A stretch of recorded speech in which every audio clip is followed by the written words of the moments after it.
Welcome to the show, everyone. This is the first episode of our series, Conversations with Coaches by Stakeholder-Centered Coaching, where our top coaches share the behind-the-scenes unfolding of their career.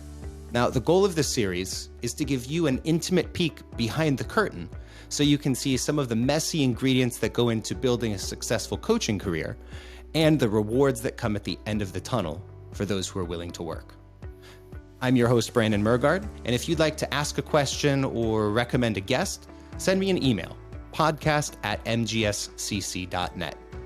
Now, my guest today is a master coach, a Six Sigma black belt, a successful entrepreneur, a trilingual polyglot, a world-class triathlete, and one of my very personal friends, Bill Zeeb. Great to have you on the show, Bill.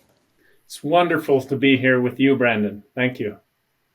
Now, most of you watching this at home might not know, but Bill and I actually have quite a history. In fact, Bill was one of the two individuals who really inspired me to become an aspiring triathlete in my pre-grad school days. And Bill was even my executive coach when I was transitioning into my first executive role at Stakeholder-Centered Coaching. Isn't that right, Bill? Oh, Brandon, I remember those days well. And as with most of my clients, I learned more from you than you from me, but I think it was good for both of us. I can't tell you how much I appreciate that, Bill. And, you know, I distinctly remember the first time that we spoke.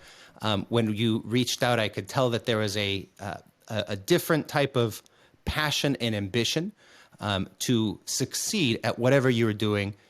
The conversations we had just unpacked such a tremendously broad and deep background. What happened before you became a coach? And I've been fortunate to actually, kind of go along the ride with you and see what has unfolded throughout your career. So that's where I'd like to pick up our story today for our listeners.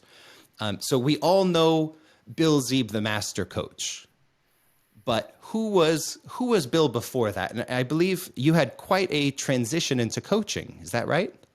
Exactly. And that's a great place to start, Brandon, because my career was in multiple functions. So I worked in sales, I worked in finance, I worked in operations and Lean Six Sigma before I was a coach. And one theme that was common throughout all of my work was I'm always looking to get to the next level, to deliver more, better collaboration and higher performance in businesses. And I noticed that in Lean Six Sigma, one of the biggest roadblocks to more collaboration performance was leadership. And as a Lean Six Sigma master black belt, I'm used to measuring everything. And the approach that stakeholder-centered coaching brings to a structured, highly time-efficient way to measure leadership growth really resonated with me. And I decided to make that transition. I'll be in my 7th year as we move into 2023. And it's been a long journey with a lot of highs and a lot of lows. Yes, I recall. And, my hope is that we can unpack this and share with our listeners what that looks like. Many of us, when we become a coach, we think about coaching. We think about working with leaders. And what we don't think about is the side of finding those leaders, convincing them that coaching is worth investing in, both from a time and a financial perspective. And I have seen you go from starting out to having quite the career that you have now. And that's what we'll look at. And you said something interesting that being a master black belt with Six Sigma started to, from what I understood, open your interests to leadership. Is that correct? Exactly. And what I noticed from a very early phase is we'd often measure the composition of teams and try and predict which teams will successfully deliver their projects on time and which ones will fail. So I've been playing with that for a number of years, and the difference between effective leadership and leadership that's less effective, even when the people are the smartest people in the room, even when the people are enormously driven, the final results are so much less when 1 + 1 is equal to 2 and not to 5 or 10. And leadership is what makes that difference. And That really attracted me to this leadership making a difference, really attracted me into coaching. So it's, you could see through your Six Sigma work that leadership was the differential, and that was the bridge that took you from sales to finance to operations and optimization into, doing all of this with leadership, selling growth to your stakeholders, how you operate with your team and such. Was there any particular variables that you were able to notice other than leadership that gave you a reliable predictor of team performance or whether they'd finish a project on time? There's certainly a roadmap and a structure that we used in Lean Six Sigma to make, to help increase the chance of projects successfully delivering, right? And I spent a lot of time thinking and working about that and developing the structure. And when I became familiar with stakeholder-centered coaching and what Chris Coffey and Frank Wagner had documented from their work with Marshall Goldsmith over 4 decades, when I recognized the structure there, it really landed with me. And it's not surprising. There's a study called Leadership is a Contact Sport. Maybe we can put that in the play notes so people can download that. It's an older article, but it's really a designed experiment of what are the factors, the input factors that lead to effective leadership as a measurable growth output factor. And many were tested, internal coaches versus external coaches, face-to-face versus telephone. And that study determined that the most significant variable based on regression, and that's what I'm looking for. I'm looking for what's the way to do a little bit of work and get a big result, right? That's the Lean Six Sigma way of thinking. And that variable in stakeholder-centered coaching is follow-up. Mm-hmm. And having regular follow-up aligned with a publicly defined and announced leadership growth goal opens the path where the chance of success goes up to 95%, which is extremely high for someone who's been doing projects. One of our 100 coaches colleagues, Antonio Nieto Rodriguez, who's written some books on project management, also for Harvard recently, he talks about how many projects fail. And to be able to hit 95% in leadership development is very, very impressive. And that got me hooked. Yeah, it's for those of you who are unfamiliar with the Leadership is a Contact Sport report, we'll link that in the show notes and likely just below this video. But to give you a brief on it, we worked with about 8 companies. We trained 11,000 leaders. And at the end of the training, these leaders picked a goal. They shared with the most important people what that goal was. It was a behavioral goal. And the people they shared it with were direct reports, peers, a manager. And then we followed up 12 months later. So the research question here was, do people actually get better as a result of training? And the conclusion was no, they get better as a result of follow-up. Those that were seen as consistently following, those who were seen as consistently following up with their stakeholders had a 95% of them got better. It is an astounding number. But those that were seen as not following up, whose stakeholders specifically responded, this leader is not following up or is following up infrequently or irregularly, their chances of improvement were a chance. So it was essentially a coin toss, but we saw that organizations were spending millions of dollars on these trainings with very little impact. So now that we know that key ingredient, that's kind of where the story then starts, Bill. So you're in Six Sigma, you're working with teams, you see, wow, leadership is the key differential. You come across leadership as a contact sport. Was that your first Was that your first exposure to Marshall Goldsmith? In fact, it was. And what impressed me was the methodology is an easy to learn one. And I had been coming very much from a operational perspective of driving process improvement and spending several decades of my career looking at a process, recognizing that 80% is waste, finding that waste and energizing a team, engaging a team to take on that waste. And with stakeholder-centered coaching, it's quite similar in that we do an assessment with the leader and pick that piece of behavior that they want to change. And I like the way Marshall always puts it, our behaviors are not birth defects. So we can change them if we choose. And I like to use that line with leaders when they say they can't listen, or when they say they can't be respectful. Those are not birth defects. Those are habits. And with enough practice and with some contracting to make sure we have some guidelines that make us want to change in that area, stakeholder-centered coaching helps leaders to do exactly that. And it's not always working. I like to use the following analogy because the change is excruciatingly slow for the leader and for the people around the leader. Let me explain what I mean.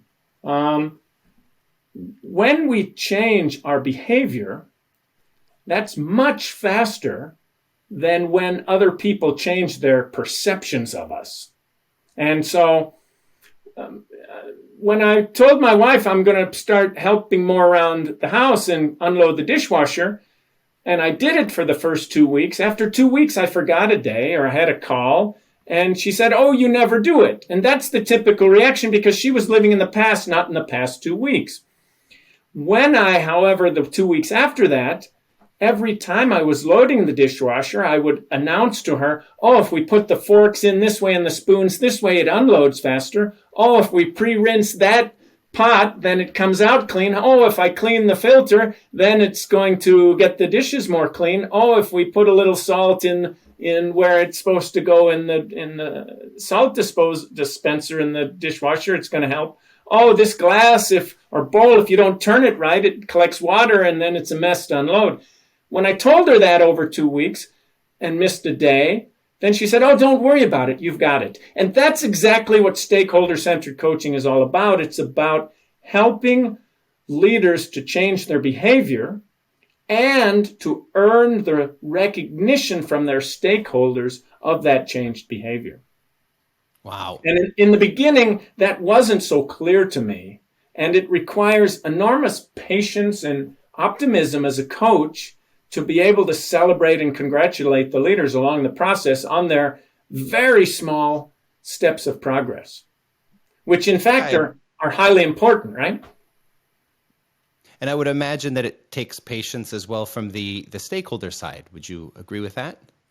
Absolutely. And I like to tell the story of, let's imagine that we're going to take all the food and drink that you'll consume until you pass away. And let's put it in one pile. And let's imagine all the fresh food stays fresh, okay? That's going to be a big pile. It's going to fill up rooms, okay? And then I send you to that room and I say, "Brandon, I want you to improve your eating, so go in there and make a big dent in that," okay? Leadership change is very slow. It requires patience. We're not going to see on a day-to-day basis the improvements. And we need to establish the consistent, and that plays back to the follow-up.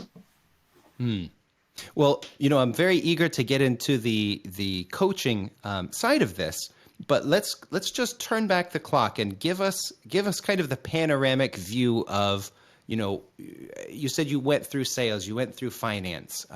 Give us just a snapshot of Bill and who you were fully before this moment of leadership as a contact sport kind of came to the forefront of your mind. Perfect. So I was in my mid-50s when I signed up for the first stakeholder-centered coaching certification. Before that, I'd worked 3 or 4 years in sales. I earned my MBA.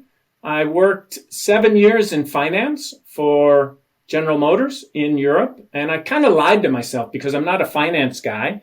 And I didn't know enough to listen to my internal calling. And that's a lot of what our coaching is about, is helping people discover themselves. And I lied to myself. The pay was great. The learning was phenomenal, but finance is not me. And after 7 years of that, I said, what I really love is helping drive significant positive change in the business through collaboration and business performance. And I changed my career to Lean Six Sigma. And I took a similar approach to what I take in coaching. I got myself trained as a black belt 4 or 5 different times from different organizations, and learned and practiced and studied and went through hundreds of projects and developed a deep expertise there. And that kind of commitment is essential to become a coach. The coaching market, Brandon, today is changing radically. We have companies that are receiving Series E funding for $300 million to finance artificial intelligence and bring in coaching around the world. If you're interested, you can listen to one of these founders on a podcast with one of my favorite authors, Alyssa Cohn, who wrote From Startup to Grown Up. Okay. And she has a podcast with Alexei Robichaud, who's the founder of BetterUp.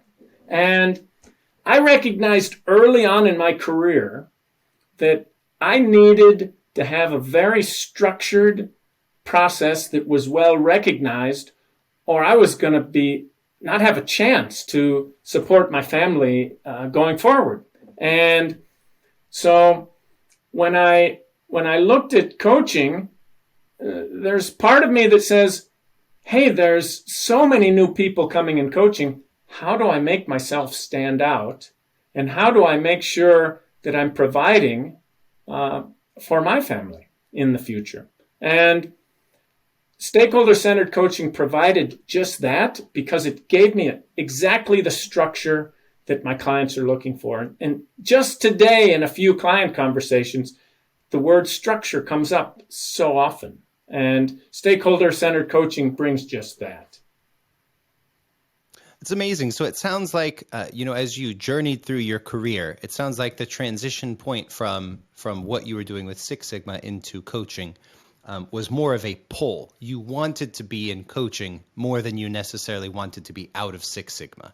Would you agree with that? Yes. No, I would completely agree with that. And it's about what's the best and highest use of the talent that I bring to the planet.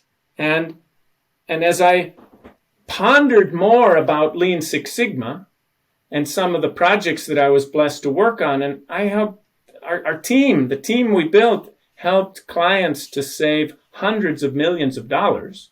Okay. And yet I realized that the big lever is leadership. Mm-hmm. And so that's what pulled me. We hear that there's from our clients who are in or who have been exposed to many of these processes like Six Sigma, Agile.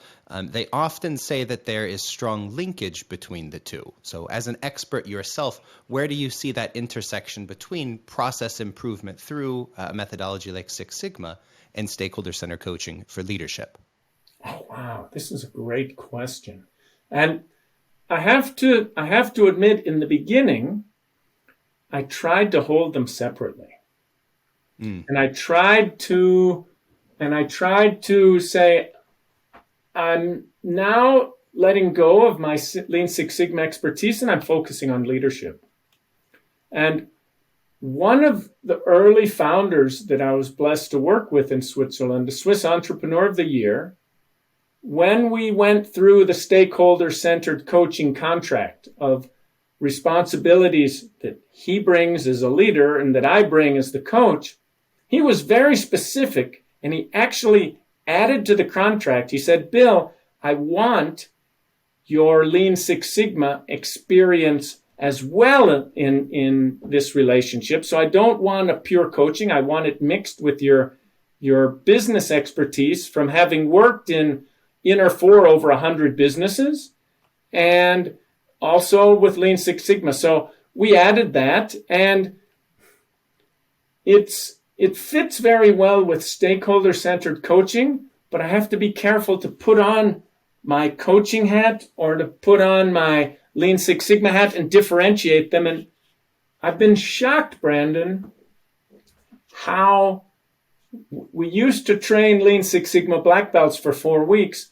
Now I'm telling clients, let's just play for 3 hours, and they're coming up with the results on their own with very little training. And a lot of the training is now available online. So I'm actually convinced that the two are highly complementary, if that makes sense. Sure.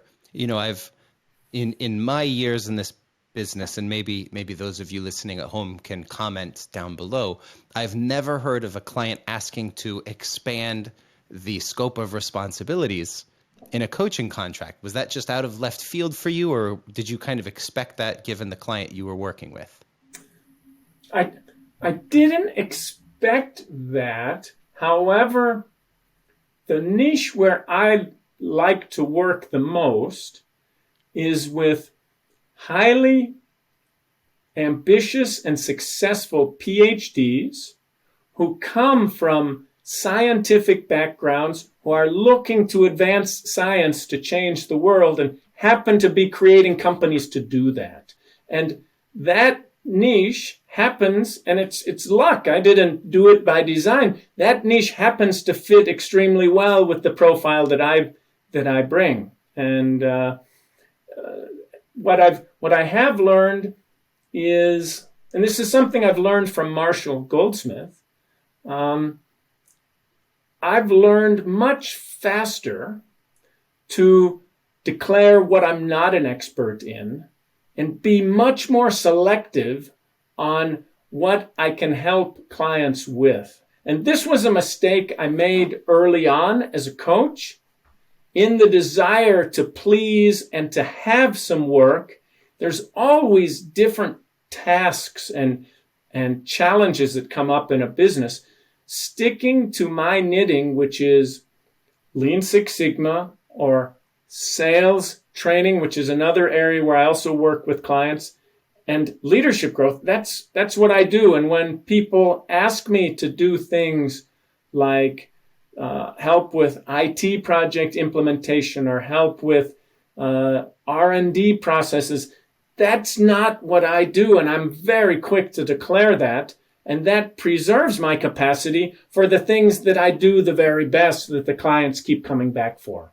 And that's a risk as a new coach. It's a definite risk, and it's one that I made my share of learnings there along the way. Oh yeah, it's a big risk, and given my role, I hear often coaches say, this is what a client has asked me for. It's is that advisable? And what you've just said, there's such wisdom in that. That's a nugget of gold worth its weight in gold. Is to say no faster than you say yes. But that also creates, like you said, a bit of a low as a coach practitioner. How do you deal with that low, or how do you internalize the fact that I need to tell this person no? And do you try to swing them back to what you do, or do you pass them on to another expert? Wow, that's a great question, and it's so timely because I'm just going through some experimentation. As a coach, I'm always learning and growing myself. If you're not wanting to learn and grow faster than your clients, please don't become a coach. It's brutal. I have 300 books on my Kindle, and then hundreds of other printed ones, and so it's a constant journey of learning. What for me is especially interesting about getting to the word no. As a salesperson, I knew that I was trained by Tom Hopkins and Dale Carnegie sales training, and Kevin Davis with Slow Down, Sell Faster sales training. So I've had different sales trainings along my career, and I've got 30 books on sales. I'm fascinated by selling. And yet, getting to be able to welcome and accept a no and understand I need 19 no's to get to my next yes, having the patience to keep working your way through that. And I failed at being able to hear a no or a yes. And I failed so badly that recently I've gone to trying something different. And not being able to hear a no is also useful. I have coached people that I had to woo for 6 months before they said yes. And they have had magical transformations. But wooing people is not the same as coaching people. And wooing people doesn't put bread on the table for your family, right? So I've been on both sides. And recently I've been practicing something where I'll have a conversation with someone about coaching. And in the conversation, I'll say, this is a really big commitment from you and from me. And this requires a high level of courage, humility, and discipline. And I can quickly ask them where they are on a 1 to 10 scale. And people generally can answer right on the spot. And if people don't come with enough commitment, then you're wasting their time and yours. And so what I've started to do is explain to people, if we decide to work together, a hell yes has to come from my heart, and it has to come from your heart. And today doesn't count, because we both need to sleep on it. And only if we send each other an email tomorrow that's hell yes, should we start to work together. And I have to tell you how much positive energy this gives the people and myself. And we're moving now into January with a new group of 4 leaders who will be my first 4 hell yeses. And we're going to be coaching together using stakeholder-centered coaching in the year ahead. That's got to feel great. It's a wonderful feeling, and yet at the same time, it causes a lot of anxiety, because the hell yes with some people might come in the conversation, and with other people, it might come in an email a few days before Christmas, and you weren't even expecting it. Yeah. Well, on that topic of lows and of failures, I recall, some years ago, I was interviewing the founder of what ultimately became quite a major retail firm on the topic of running their business. And they had grown to epic sizes, but this individual was still working like it was a startup. They were an entrepreneur at heart. And they got very good at bypassing many of the mistakes that we all make as entrepreneurs early on. But I had asked them, I asked about as open-ended a question as I could ask. It was just, what's it like? What's it like for you? And how they responded really took me by surprise. They took a moment of thoughtful silence. They kind of pointed their eyes up at the ceiling to think for a minute. And then what they said stuck with me for many years. It stuck with me through every business I've established up to now. And this is what they told me. They looked me square in the eyes, and in a very somber tone, he said, the highs are high and the lows are low, and there's rarely anything in between. And it stuck with me. I've known this intimately to be true without fail in any business I've worked in with or for. And, it is, as a coach entrepreneur, is kind of where I want to go next with you to see, what does this look like for you? Because as a coach, the highs are, my client has made measurable improvements. They've been recognized and acknowledged by key stakeholders as more effective. And you are the linchpin in that. That is really powerful. But at the same time, for entrepreneurs or anyone running a coaching practice or otherwise, those lows may show up as not being able to make payroll this month, or something to that effect. And so those lows are valleys that are just incomprehensible to someone who hasn't been there before. So as you were making the transition into coaching, I'm sure there were some areas where self-doubt or these lows could start to come up. And the area I want to explore first is family. So I know that you are a husband, you're a father, given the pictures that you have on LinkedIn and our conversations, you're very active with them. And many of our listeners are in the same shoes. They've expressed abrasion in making that transition with their family, moving from their current job to becoming a coach practitioner, which entails being an entrepreneur. So could you tell me a little bit about how this unfolded with your family? And maybe we start with, how did your family react when you positioned, hey, I think I'm going to transition to being a coach? Wow. Okay. I did not have the same presence and the same wisdom to proactively communicate with my family 7 years ago that I have now. So I don't want to say it was a unilateral decision, but I want to say the amount that I consulted them was much less than I would today. Okay. Mm-hmm. So being a coach has made me a much better husband and father. That's part of the reason I'm a coach. What was challenging for our family was to see an initial drop in income. Okay. And that drop in income is based on many factors. It's based on my ability to sell. It's based on the market niche I take on. It's based on my level of expertise. How much do I believe in myself? I'm in my 7th year of coaching now.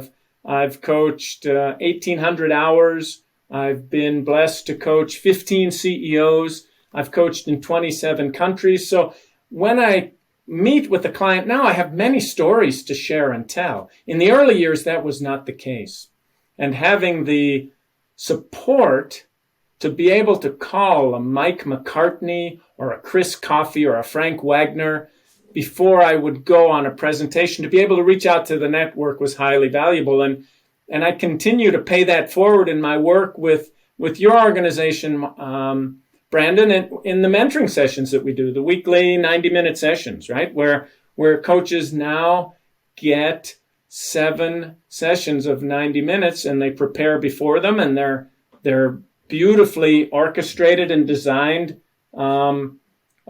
coaching triads where people practice the different elements. And I'm really joyful to see that support is more available than ever to people who want to become coaches. So for my family, the journey was tough. My income the first years went down 90%. Okay, which you're traveling less. You're not visiting the weddings in India that you would have gone to see normally, right? You're not visiting family that's far away.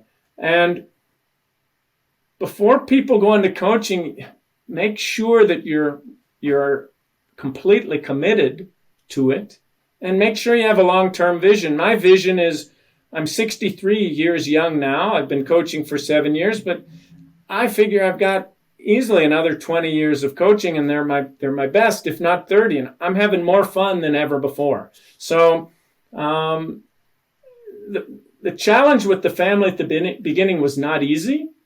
Although I think if you asked my son and our daughters and my wife, if they think that I'm a better person because of my coaching the last years, I don't think they'd hesitate for a second. And what makes me especially proud is to see how much coaching kind of thinking has benefited all of them as well. If that makes sense. Yeah, absolutely. So they would, if I were to, have them here on the show and say, hey, what is your perception of Bill Zeeb, the coach? As we know Bill Zeeb, it sounds like it would be very positive. That's certainly my interpretation. And again, I like a remark I've heard at several coaching retreats that sometimes they need a special help group for children of coaches, right? Yeah. And Oh, yet at the same time, I'm really pleased when I see my wife and our children having such a positive impact through their leadership and how much it's grown as well. good. So you have at this point, and some point along the way, you've got their buy-in, and so you're getting started with the work. Let's dig into your perspective on things like self-doubt. Let's actually start there with self-doubt. Do you now, given the degree of success you've achieved here, imposter syndrome is quite a thing that I hear our coaches talk about. Is that something that I struggle with it? I'm happy to be vulnerable and say, guys, I have this every day of my life. Is that something that hits you as well? Oh, absolutely. I mean, every day is exactly right. So, let's just paint some imposter syndrome journey. The first 3 leaders whom I coached were on a no growth, no pay contract. And 2 of the 3, after 8 months of a 12-year engagement, dropped out. And they dropped out because of my ego. I thought I could change them, right? And when they dropped out, that made me feel very much like an imposter. And yet I pulled myself together and stayed with the remaining founder. And today that founder has completely turned the business around and is totally grateful. But certainly having a few of the first leaders not successfully make it through. And there are other cases where business conditions just blindside you.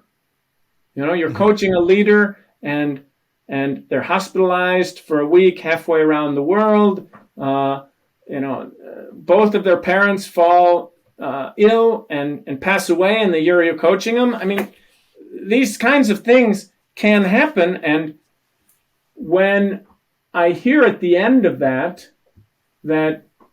stakeholder-centered coaching helped me get through that year, I feel good. And yet at the same time, I ask myself, could I have done more? And there's some imposter syndrome. And imposter syndrome I think it's an essential part of coaching. If we're not a little bit paranoid, then we're overly confident. And getting enough feedback to feel the imposter syndrome from time to time is very important. But as a coach, helping leaders take action to overcome their imposter syndrome is really a lot about what we do. And it's not about what the coach does, it's about what the leader does with their stakeholders. Lots of times the solution is already present in the company. We're working, and our roles as coaches is to bring a highly structured process that doesn't let the follow-up slip away, and to hold the space so that this structured process can let the goodness that's inside of the leader and the stakeholders come out. That's very well put and powerful. I hope that resonates with our listeners and gives a clear picture of what we do. Take me back to this story again, because this is fascinating. So you have 8 leaders you're coaching. It's a 12-month engagement. And yes, you said some number of them didn't show they were not recognized nor acknowledged by their stakeholders as being more effective. Right. And this has happened to me on a couple of occasions, although it's extremely rare that it's happening now. And this happened in the beginning with 3 founders, and coaching multiple founders who are intertwined in one of your first 5 or 10 coaching engagements, I would not recommend that. Just as the same in Lean Six Sigma, we have some excellent training projects where you have good data and it's available and frequently. And then you have some projects where you just don't have the data. So coaching is the same way, and we talk about these in our mentoring sessions. What's the right candidate for setting up coaching? So that's one. Another example, sometimes companies will set highly ambitious targets and not be ready to provide the duration that they need. And to anchor lasting change takes 12 months. It's not going to be sustainably anchored in less than 12 months. And the niche that I like to work with are people who have not had coaching before. So these people are generally, in a good way, highly skeptical of coaching and willing to perhaps try 6 months. And then you have to make your decision. Am I going to get a hell yes for 6 months? In which case, let's go for it. And tell them right up front, this is going to take 12 months. And in fact, several of the founders that I've been blessed to work with who have had some of the best growth had this skepticism and weren't willing to sign up for 12 months in the beginning. Mm-hmm. And in the end, ended up going even longer than 12 months. Oh, yes. And for those of you listening at home, this is, I invite you to engage in this conversation. One of the things we frequently deal with as coaches, and Bill, I don't think there's a single coach I could name who didn't have some number of failures within their first 5 to 10 engagements. I'm certainly not immune to that. And it's quite fun to hear Chris Coffey, Frank Wagner, and Marshall Goldsmith talk about their failures in this regard too. But if you're listening at home, let us know if this has happened to you. Put your comments down in the chat. We'd love to know, have you ever had an engagement that failed and you just thought, well, this is it. So good. So coming back to imposter syndrome, Bill, you mentioned that it's something leaders that you're coaching deal with as well. Is that correct? Oh, absolutely. And there's nothing harder than being the leader of a fast-growing startup or being a leader in any business today. The world is becoming more volatile, uncertain, complex, and ambiguous. This VUCA world we talk about, where there are different contexts. Dave Snowden has done some great research on this with the Kinefin model, where he talks about simple, complicated, complex, and chaotic contexts.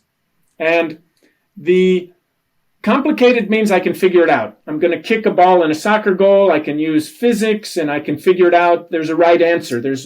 And complex means there's not really a right answer and I have to try it to know what's going to happen. Complex is if I kick a German Shepherd and I wonder, is he going to bite my leg off or run away?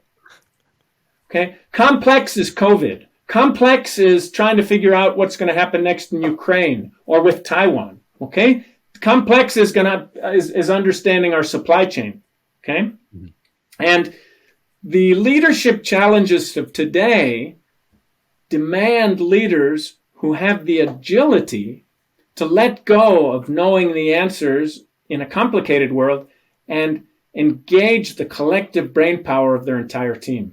And stakeholder-centered coaching is absolutely perfectly designed to do this because it's not about a coach whispering with a leader in a room. It's about engaging the stakeholders and bringing this complexity thinking into the entire organization in a way that helps the organization to be better prepared for this unpredictable world we live in.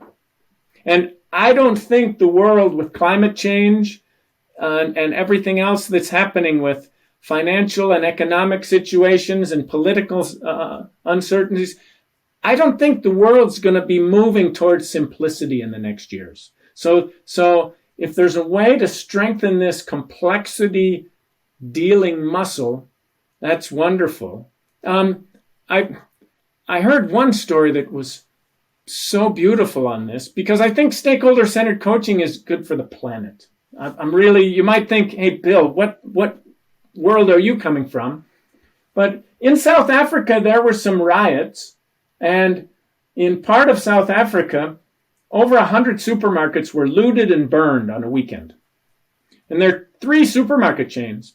And one coach that I'm blessed to know was working with the CEO of one of the supermarkets chains and asked this leader, "What do you want to do?" And he says, "I don't know." And she said, "Just go into yourself and feel, what do you want to do?" And he says, "I feel badly for the people that live there. All the supermarkets in their region have been destroyed and are empty." "Okay, well, what do you want to do?" the coach asked.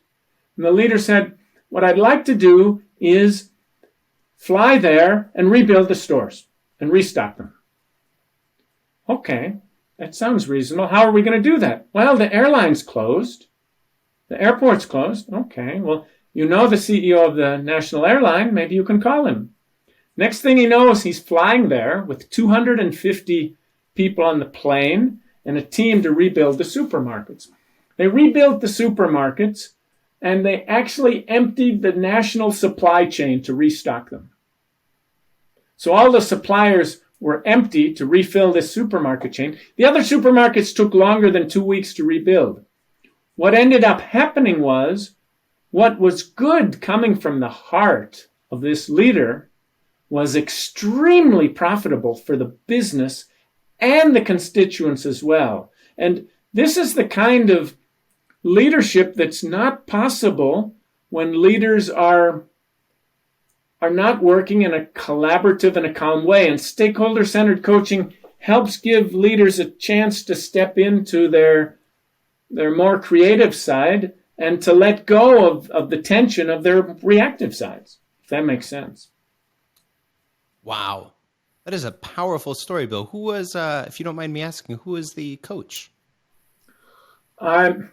It's a woman in South Africa, and I want to hold the confidence. I'm happy to tell you offline, but in respect to this coach, I want to. And again, this was a great question, Brandon, because the amount of discretion that we need as coaches is extremely high. And stakeholder-centered coaching is the perfect training ground because you're working with stakeholders that you can build your discretion muscle step by step with it as you're coaching.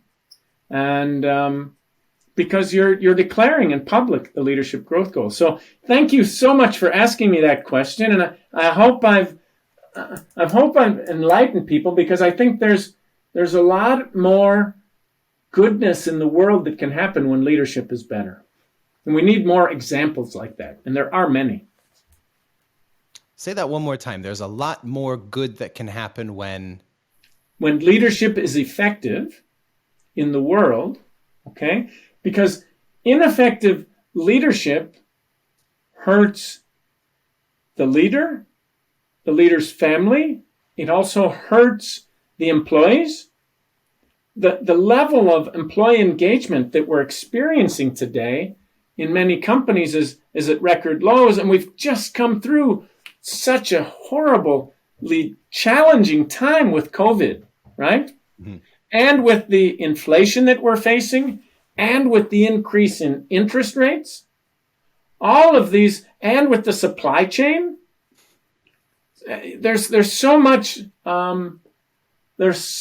of a need for better leaders in the world. So if you want to link your purpose with helping better leaders, stakeholder-centered coaching has been a way to help me do just that. And I wake up highly engaged, thinking about how the leaders I can accompany are going to be able to do a little more good in the world. Mm.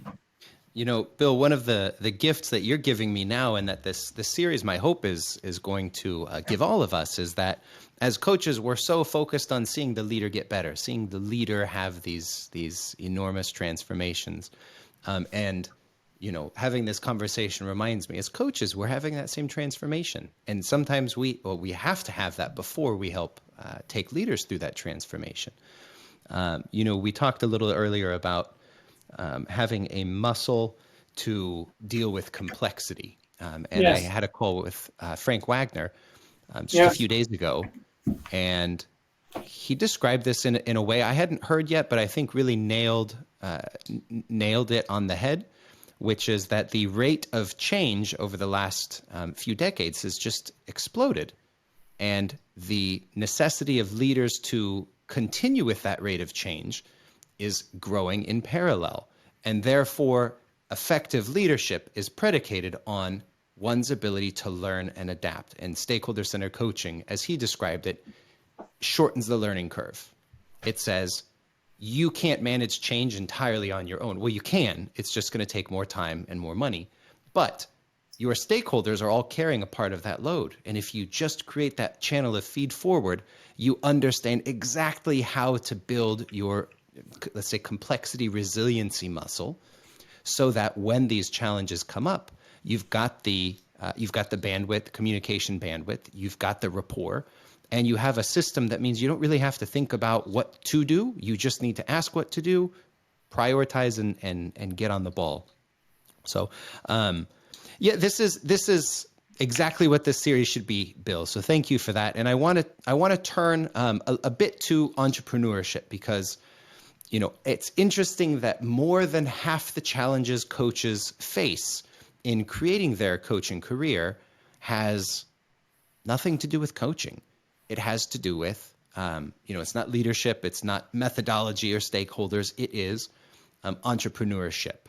The very act of opening a business is a foreign idea, creating a strategy, establishing a brand reputation, getting your marketing together, all of this before you even sit face to face with your first client. So many of us have that first bittersweet flavor of failure even before we start coaching. So from your perspective, being an entrepreneur, what is one of the hardest parts for you personally, and how have you addressed that through your career?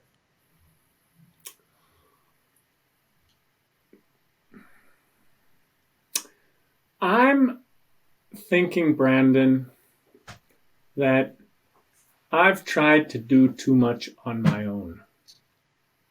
And thinking you can start a coaching business on your own is possible. And yet, if you want to go fast, go alone. If you want to go far, go with many. And I've found in so many instances that when I'm working with more and different people, my coaching practice dramatically improves. It could be working with Marshall. Marshall wrote this book on succession. And, normally I give a bottle of champagne like this to my people when they do a mini survey. But if they're at the end of the year, I might have a bigger bottle for them like this, right? And when a founder decides to step down and name his successor, then I have to have an even bigger bottle, right? So as coaches, we kind of have to drink our own champagne, Brandon. And I have been lax in asking for help. So when I wanted to found the business, setting up a business requires tax and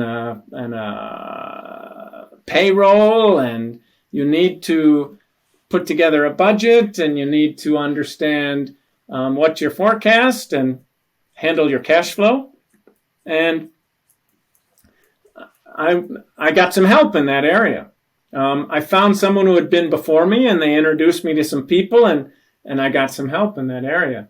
Other areas of marketing, I've tried more to do it on my own. And I'm hitting a certain level there. But there's so much more I can do, right? And that's one of the reasons I'm grateful to be here with you today. So thank you for that opportunity. When it comes to providing for clients, I've collaborated with other coaches. So one coach or one person who wants to become a Marshall Goldsmith stakeholder-centered coach is one of the best trainers I've ever encountered. So we put together a client said, I want a training program. Well, I worked with that person to propose a training program, and the client totally loves it. Another client is extremely talented at designing and facilitating structured workshops to go through difficult issues. So worked with that. So not trying to do it yourself is really important. And there's a lot of great resources, people also writing books. One coach who I greatly admire is Peter Bregman.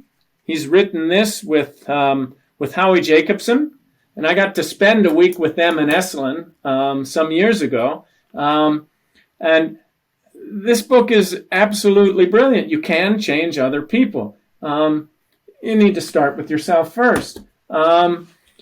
Peter Bregman also had a huge impact on me, leading with emotional courage,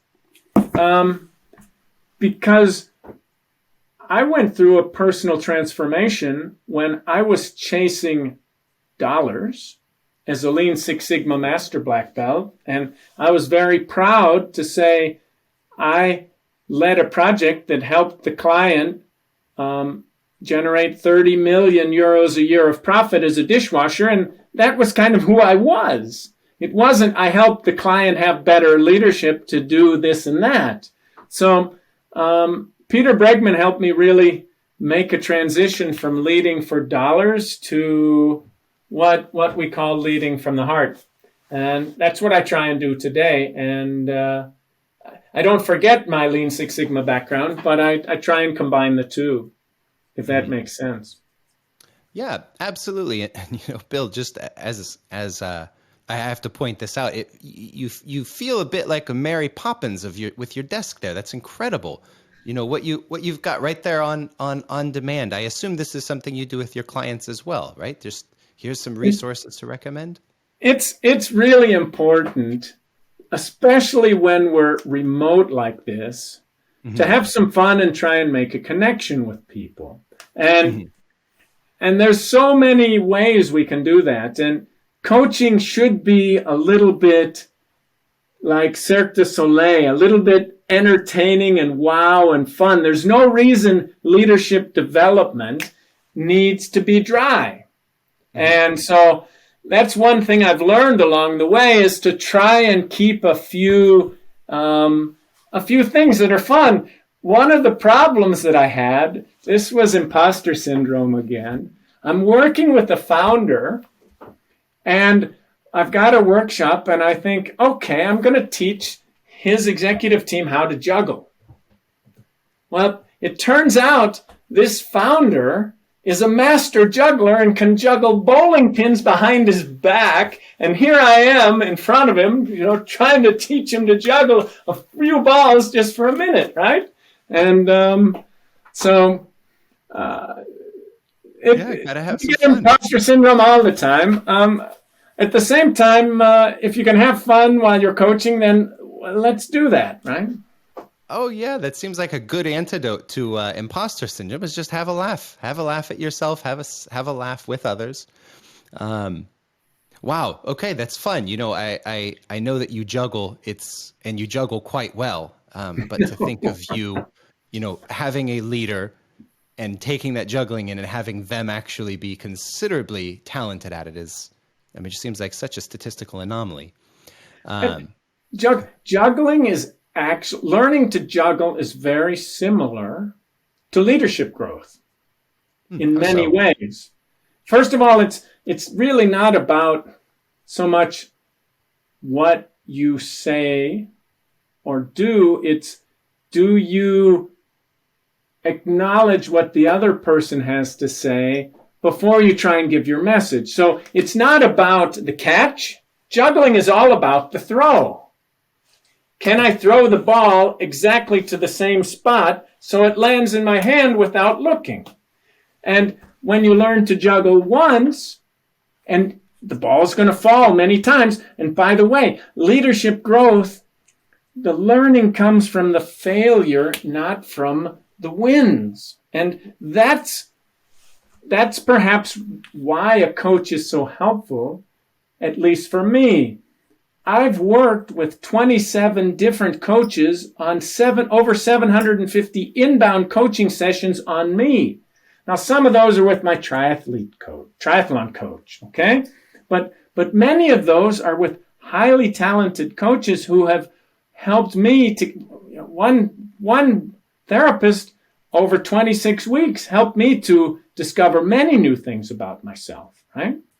And if you listen to Alyssa Cohn's podcast with Alexei Robichaud, he'll talk about how he works with 3 coaches at the same time. Okay, so I know that I've tried to do too much alone, and I know no one needs a coach. Absolutely no one needs a coach. Mm-hmm.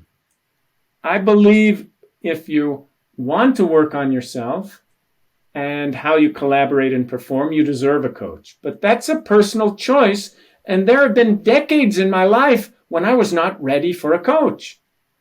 That's totally okay. It's actually very valuable to be able to admit that, because you don't want to go into a coaching relationship that's not a hell yes relationship, if that makes sense. Yeah, absolutely. We talked about, we talked about learning from the failures. Yes. So, as we explore the unfolding of your career, did you have any moments of failure that you thought, my goose is cooked. I'm not coming back from this. The bottom is about to fall out. Sure. I've had many moments like that. When you're counting on someone being engaged and something comes up and you think it's you, or you're planning a workshop and you're the backup resource to deliver it, and the key resource doesn't show up because of some travel issues, or something gets canceled at the last minute. There's so many reasons in business that are causing things to get canceled, right? Mm-hmm. In a complex world, and it doesn't always have to do with us. And I was blessed to watch the United States cross-country ski team in Davos last weekend. And I watched the women's team. And my best friend happens to have a daughter who's in the top 40 cross-country skiers globally. Wow. And she's on the U.S. team, which has the #1 top cross-country skier globally. And it's interesting, by spending time with them, we talked about how they grew up and how they started skiing at age 6 or 8, these girls, and they'd win everything they'd touch. And then they'd move along, and then they'd get to high school, and there'd be some competition, and they'd kind of get knocked off their pedestal. And then they'd continue on and go to university. Maybe they'd have an injury. My friend's daughter was having an injury with the broken vertebra, and she was captain of her ski team at college, and she had to sit out the year. And then you go to before that, she went to the junior nationals, and now she's with the U.S. ski team, a young skier, early 20s, and the gold medalist is 31 years old and has 6 more years of dedication to get to this level to be the world's very best. And I watched as the family and the team supported the people who were coming in 38th in the race, which means maybe you don't continue on the tour because the World Cup tour gets a little smaller month after month, and yet celebrated the success and growth of the junior team members, and the mothers of these children would be very quick to tell you, I put my daughter in a different environment where she would lose. I put her in an environment where she'd lose with children 4 years older than her, because learning to lose is more important as a life skill than learning to win. And in fact, stakeholder-centered coaching is just that. It's about helping the leaders to create an action plan and try to have people see them as a different leader and continue to work on it after failure, after failure, after failure. And at a certain point, the tipping point arrives, and the leader is acknowledged as being a better leader, if that makes sense. So whether for my own business or whether the leaders I work with, I view failures as a blessing. Mm. And that's part of coaching, that sometimes we're there to help people open that perspective. Mm-hmm. Yeah, and I know you, Bill, as I was fortunate to see you starting out fresh. I was fortunate to see you, take the typical missteps that new coaches would, right, and see you bounce back from that. But right. What's fascinating is now I and many others know you as the winner. That's whatever you're doing, if it's sales, if it's accounting, if it's operations, if it's coaching, you're there, you're doing it, you're all in, and you are succeeding.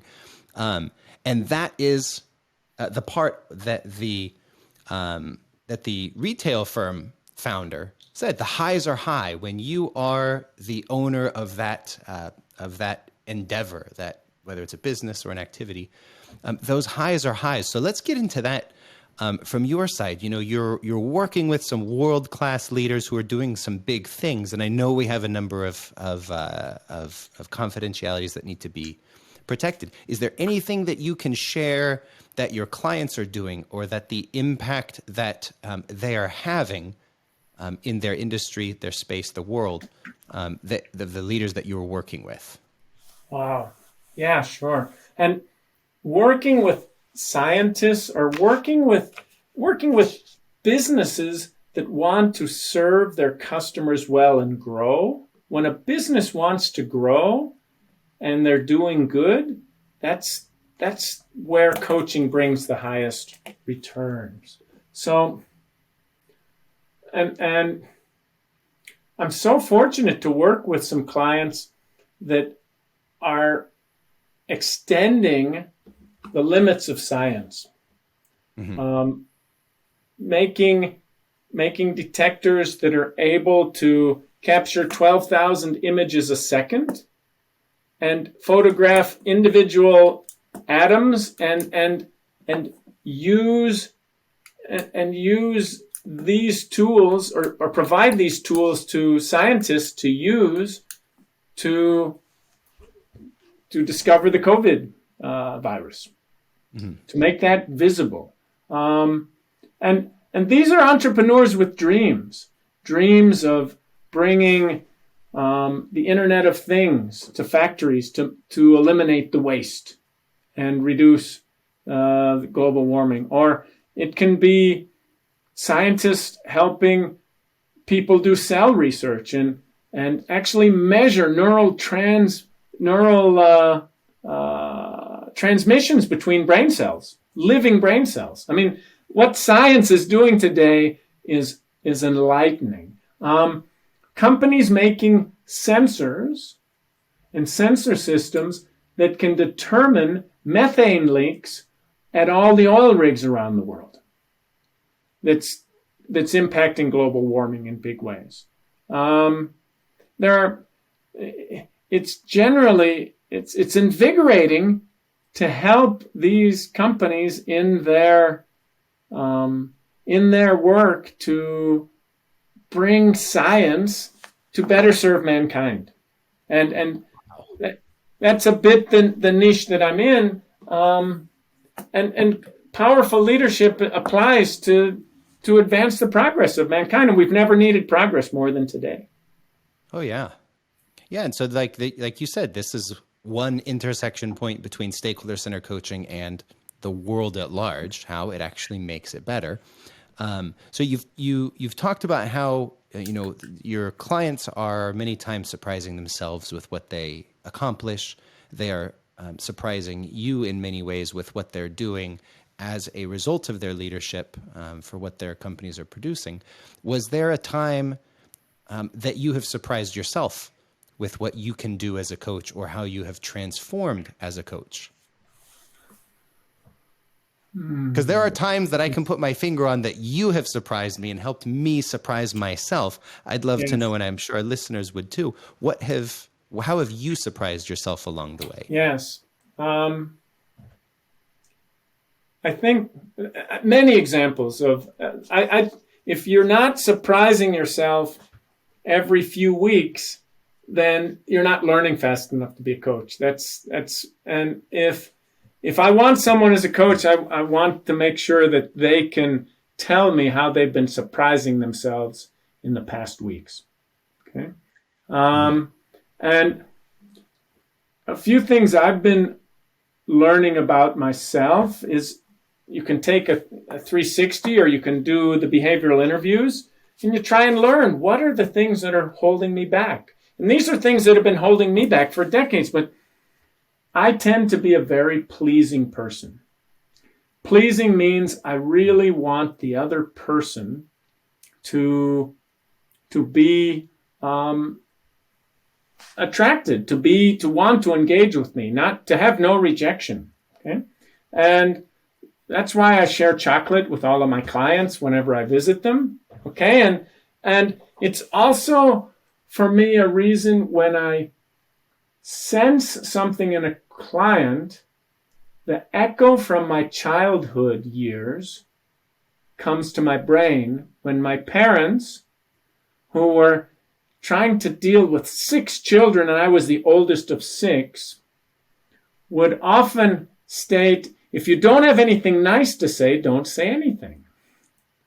And so one thing that surprised me is I was working with the CEO and he had some issues in his supply chain. And I said, we should do a value stream map on this in 2 hours. Normally I do these for 3 days. I said, let's do it for 2 hours. He says, I don't have time, but do it with my 2 guys. So I do the value stream map with the 2 guys and we make a parking lot and out pop 24 decisions that the business has not made, that if they're not made, these decisions, my internal instinct is telling me these decisions are putting this business at a serious risk. So we've got these all documented. The old me would have just let it go. The new me says, don't be pleasing. Have the VP of Ops call in the CEO and explain this. So we explained it. And then not much talk. And then I had to really step into my fear. That's why I surprised myself. Because I said,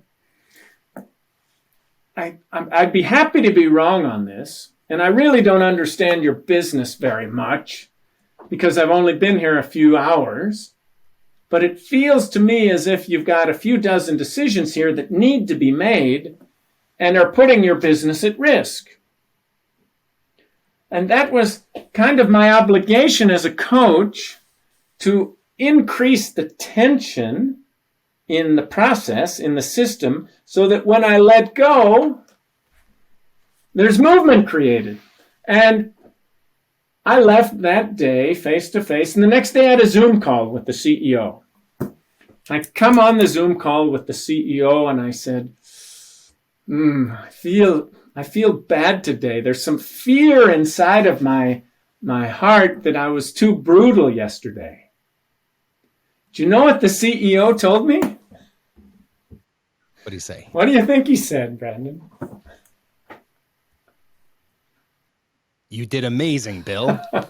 It wasn't far from that. He said, Bill, it was totally obvious what you said, and it was exactly what we needed to hear. Thanks for that. Wow.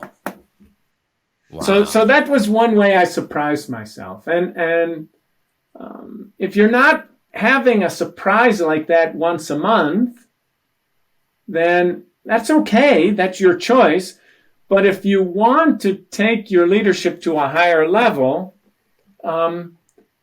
knowing what we know today, it should be possible to have a surprise like that fairly regularly. Mm-hmm. So, first, that's incredible. That's an incredible story. Thank you. And what I'm hearing you say is that coaches need to be surprising themselves week to week in order to stay sharp on their game. Would you say that that's also true for leaders as well? I would hope so. And all I know is the complexity of the world is changing faster than ever before. And then leaders have a choice. Either you change faster than the change of the world and you catch up a little bit, or you change slower and you get further behind, or you try and change at the same time, same speed, right? And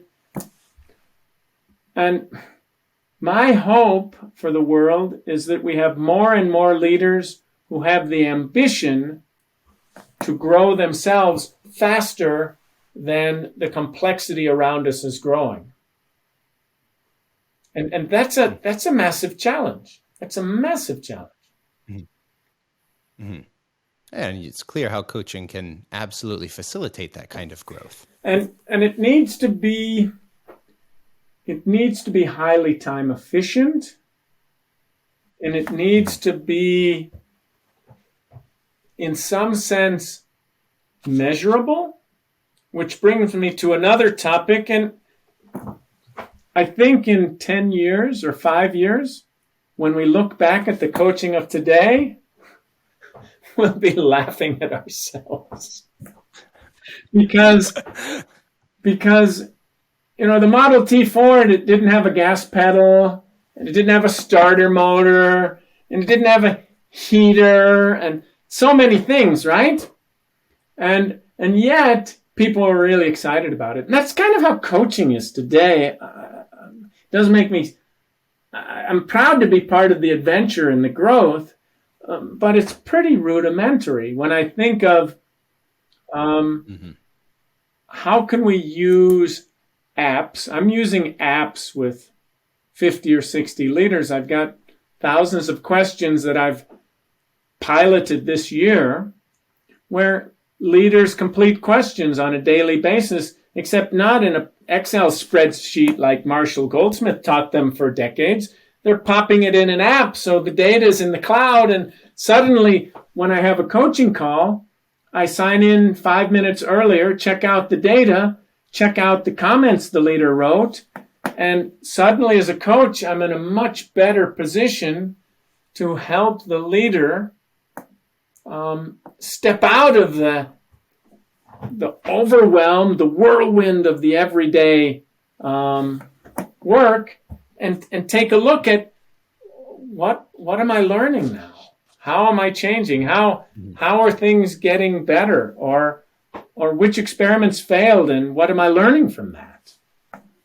And I think using apps and making coaching automated is a huge benefit, and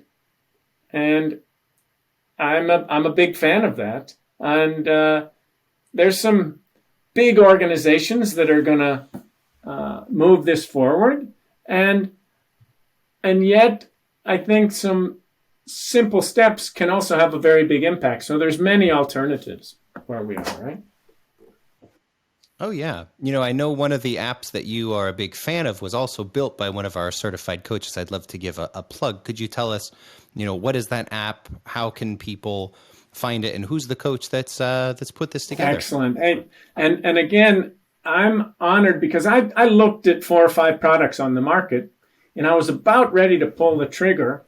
And I think you and I had a conversation. You had some book on your bedstand from A.J. Willemsen. He's a Dutch coach. He's an entrepreneur and a coach, stakeholder-centered coach. And he is, he's really a pioneer in his thinking. And he's developed a system called Tracking Coach. It's written 2 words, Tracking Coach, all together. And we can put a link in the show notes. You can try his software.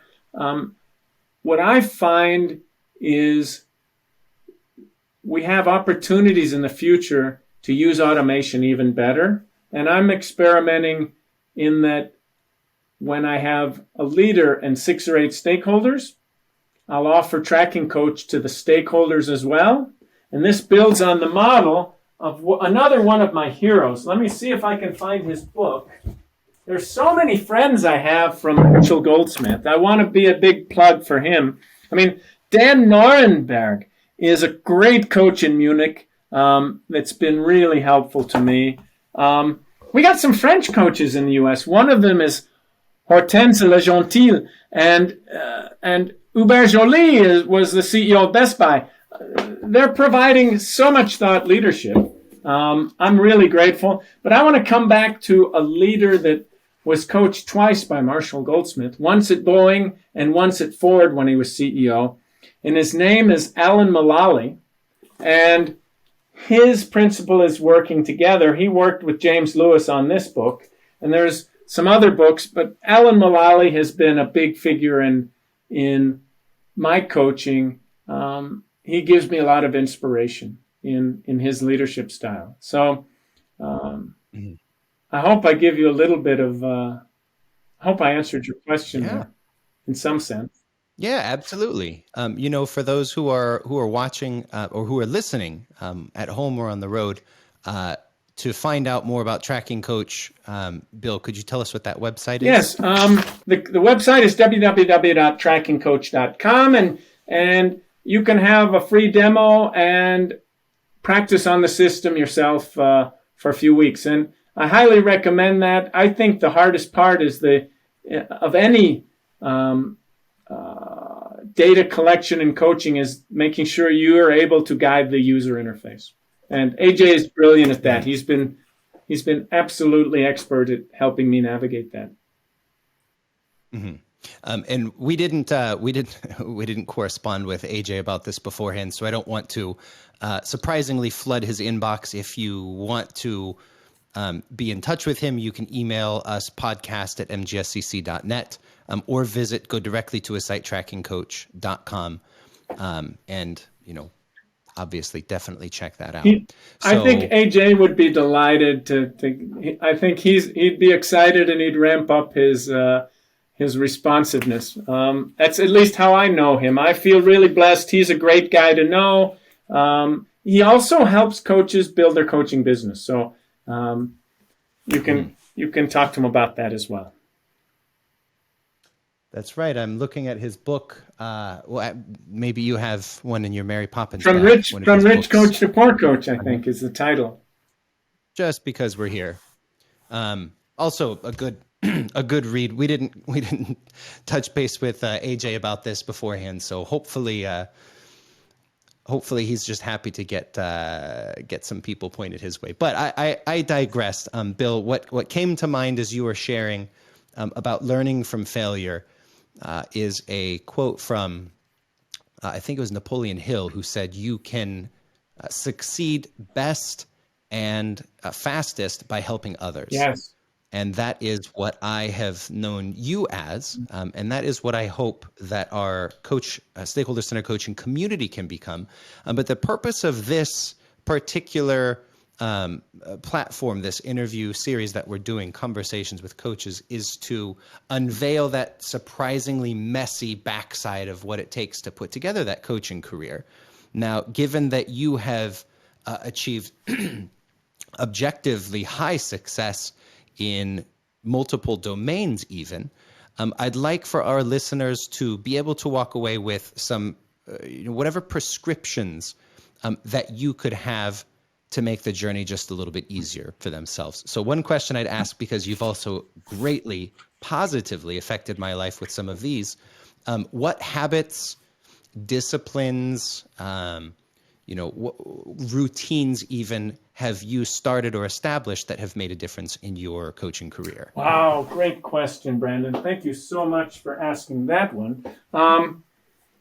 in the early days, it was a little bit about learning who I am as a coach and becoming better. And this coaching logbook is basically a book, an empty journal with questions that I bought in 10 packs. And after every coaching, you'd go through the questions. That was a huge help for me in establishing myself as a coach. Okay. Other habits, I think it's really important early on to take the time and log your coaching hours and decide how many hours do you want to coach each month. And if you have to coach for free, but get those coaching hours and get that experience under your belt quickly. And if you don't have a client, just find someone, and you have to be a bit cautious and hesitate if you don't get a hell yes. But I'm thinking of one client that I know was pro bono coached, and the stakeholder-centered coach who coached him went on to lead some of the top organizational development functions at McKinsey based on the success of that coaching. So it's really getting your first few engagements under your belt. Okay. Another one is always have a backup plan. I'm thinking of one leader I was blessed to coach, and I coached 3 or 4 different leaders for this leader. One of the leaders, there's a great book on coaching by the head of Google called $1 Trillion Coach that I took very much to heart. The late Bill Campbell was coaching Steve Jobs and the Google founders and 50 other or 70 other execs in Silicon Valley all at the same time. And Bill Campbell had a trademark that was very helpful for me that I picked up from that book. When Bill Campbell was coaching, he would always hug the person he was coaching. And that felt very weird to me. And it's surprising now how much a part of me that is. You can imagine me hugging a founder who's a global volleyball masters champion. He's standing about a head taller than me. I'm reaching up trying to hug him before coaching sessions. I'm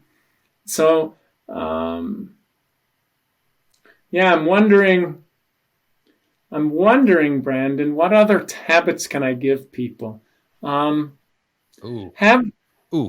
Pick me. Yes. I've got several that you've given that you have completely you revolutionized the way that I live. Thank you. If I can interview myself for a Sure. minute. Aside from cold showers, which is just I can't tell you how insanely impactful that has been on my mood, energy, everything. Something that you challenged me on, and this happened when we were coaching. This happened after my 360, after behavioral interviews, and before after the stakeholder enrollment, but before sharing the action plan. And my MO up to this time and how we trained was build your action plan, share it, and get to work. And then make minor modifications as needed. And I remember at that time also, very deeply entrenched in research at this time with grad school. And I was really doing an exceptional job making excuses for myself and over intellectualizing the plan. And you said, Brandon, whatever your goal is, pick one action you want to do and make it so simple that if you fail at it, it's embarrassing. So, I was still running, biking, and swimming at this time. And the parallel was you don't go get on your bike and plan to ride for 5 hours. You just put on your socks. And after that, the decision is up to you. You can duck out if you want. And this is something I have consistently told coaches. I've told my clients. Make your goals so embarrassingly low. Just put on your socks. Don't ride your bike. Just put on your socks. Don't set out to be better at delegating. Plan to, delegate something as simple as picking up coffee today. Just an absolute no-brainer. to hit. Other things you've taught me include, agreement, the power of agreeing before disagreeing.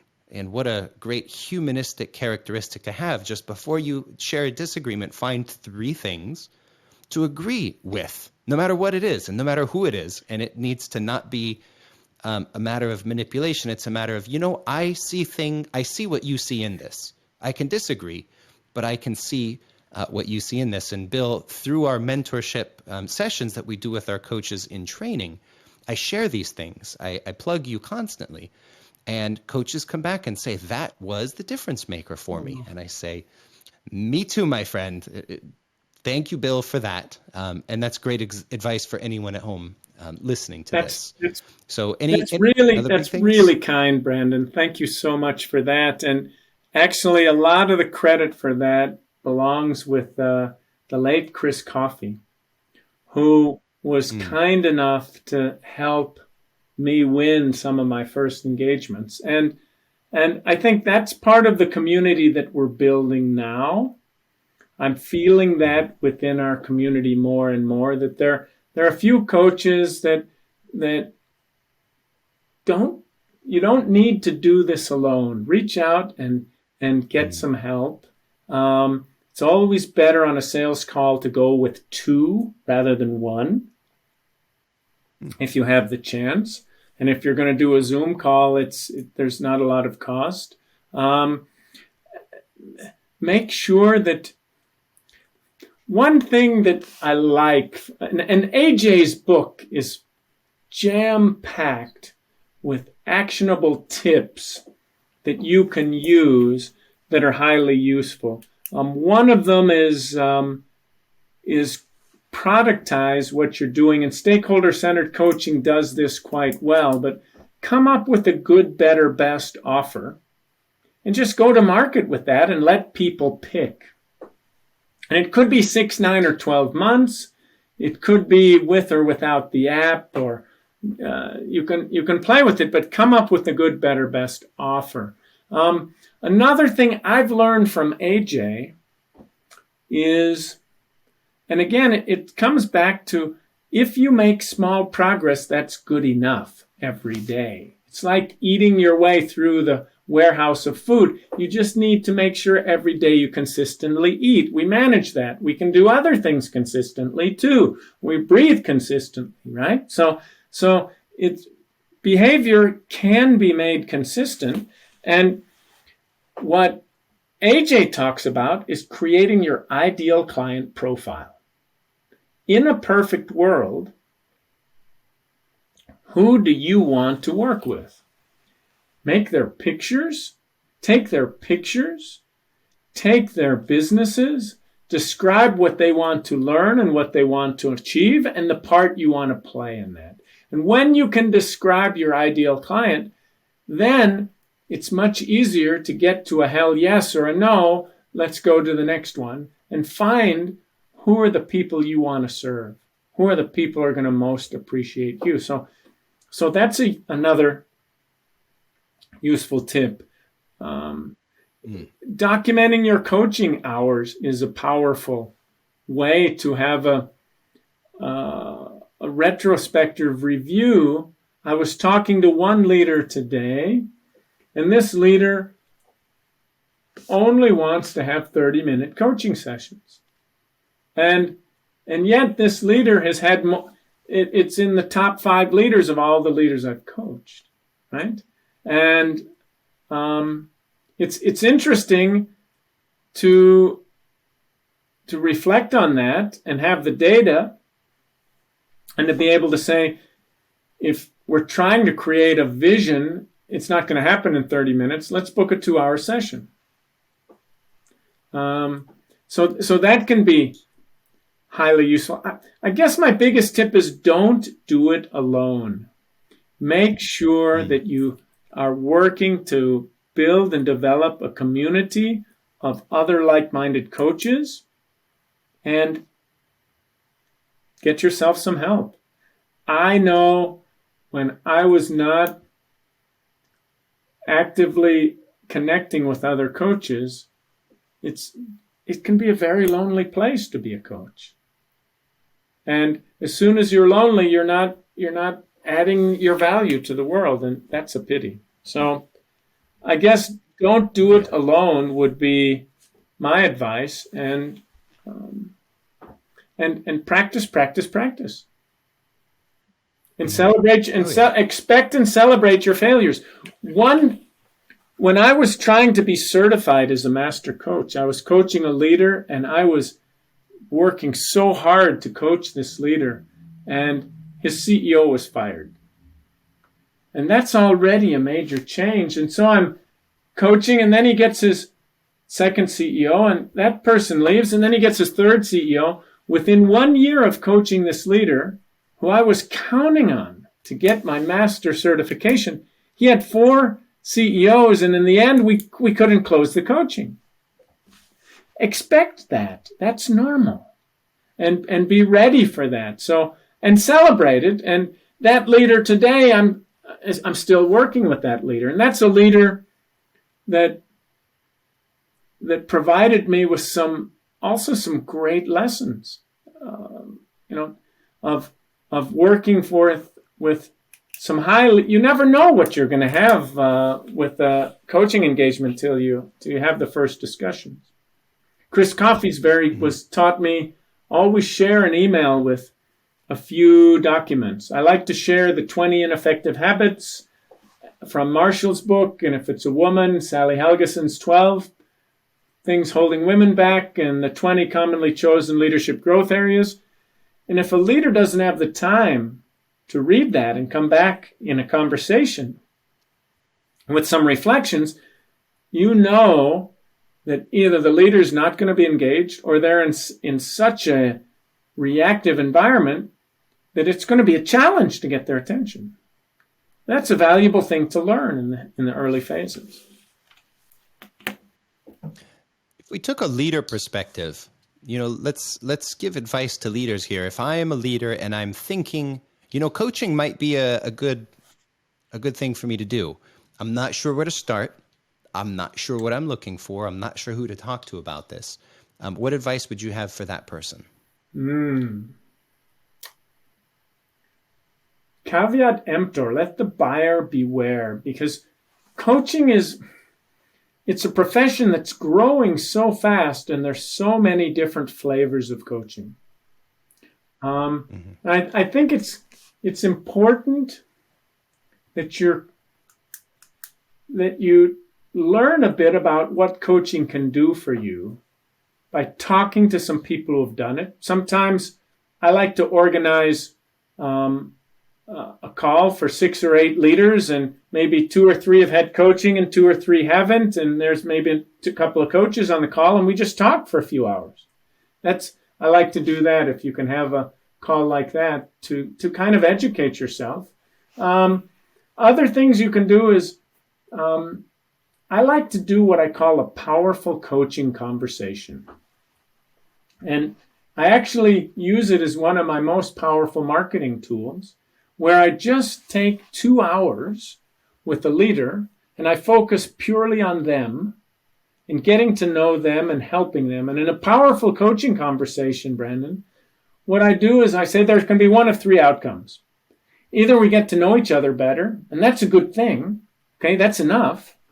Or we get to know each other better and we share some resources, maybe some books, maybe some contacts. Maybe you have a referral for me, or I have someone who can help you on that IT project. Who knows? So maybe we just share some contacts. And option 3 is maybe we kind of stimulate some thinking, and we even think we might want to work together. And that might be a third option, that we'd say, hey, let's work on coaching together for the next 6 months or 12 months. So those can be, that can be another way to learn.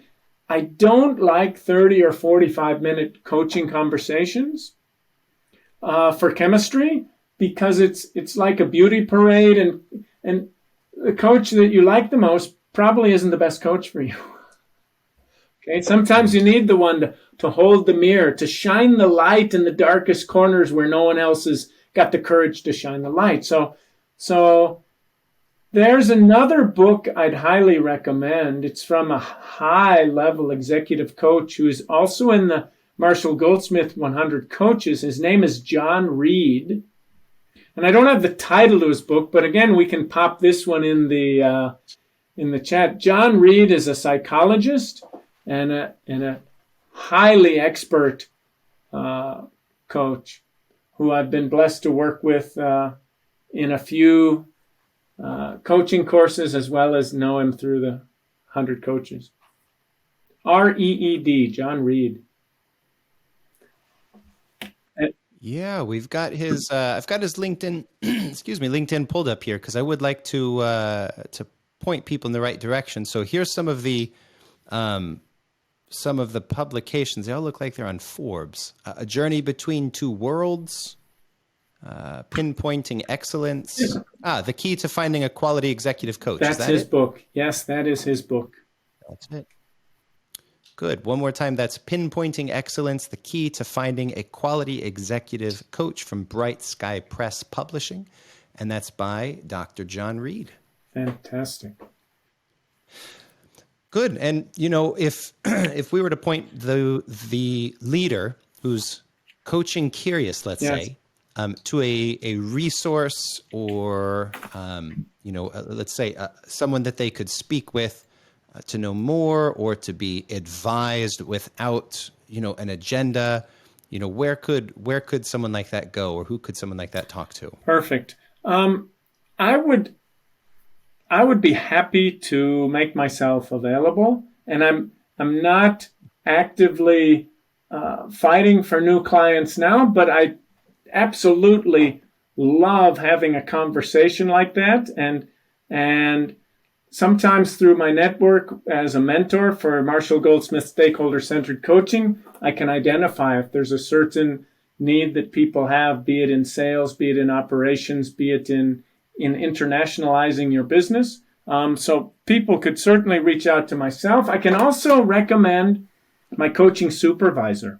And coaching supervision is something that's in its infancy. It's basically when a highly experienced coach, trainer, author, professor brings together a handful of coaches on a regular basis to discuss their most challenging issues and opportunities. And I'm blessed to work with Professor David Clutterbuck, he's written 75 books. He's creating by design surprises every year in his life, whether it be skydiving or learning improv comedy. And he's written a book which I can also highly recommend. Sure. Well, we're nearing the top of our time together. And I want to invite those of you who are at home watching, or if you're on the road or at the gym listening, to join the conversation. If there is a question you'd like asked, if there is a topic you'd like us to explore, or even a guest that you'd like for us to have on, send me an email, podcast@mgscc.net. And of course, if you're interested in learning more about stakeholder-centered coaching, we have put together a free resource it's the Foundations of Stakeholder-Centered Coaching. It's a course that talks through some of the philosophies, the foundations, and the frameworks of stakeholder-centered coaching and what makes it so effective. This is at no cost to you. It's mgscc.net/sample course. mgscc.net/sample course, and you can get instant access to that course at absolutely no cost to you. So, Bill, I have one more question for you, and that is there anything I have yet to ask that I should have asked, or are there any topics that we did not yet discuss that you would like to comment on? Wow, great question. I'm thinking that you've done a great job, Brandon, and I'm hopeful that we can help advance the coaching profession to do an even better job serving leaders. And I'm grateful to know you and for your contribution to that, and to carry on and build upon the legacy of those who've come before us, and as they say, to stand on their shoulders and pass that on. So I'm honored and pleased to have had the chance to speak with you today, and I'm curious what's going to next emerge, and if some goodness comes out of this recording, that's going to also be just an extra bonus for me. Thank you so much, and the world needs leadership growth more than ever before. Let's get to work. Thank you so much, Bill. It's been great having you on. Before we sign off, how can people get in touch with you, and how can people follow you and follow your story? Perfect. The easiest way to follow me is through LinkedIn, and just Bill Zeeb at LinkedIn. And you can also reach me with an email, and you'll find my contact details in LinkedIn as well. You can even, I think you can even book a 20-minute consultation with me on my LinkedIn site. And my email, if you want, is bill.zeeb, Z-E-E-B, at infinitas, infinitas.coach. Perfect. Thank you, Bill. We'll put that in the show notes and down below the video, so be sure to check that out. Connect with Bill. Thank you so much, Bill, for being here. It has been my pleasure, and I look forward to seeing you next time. Thank you, Brandon.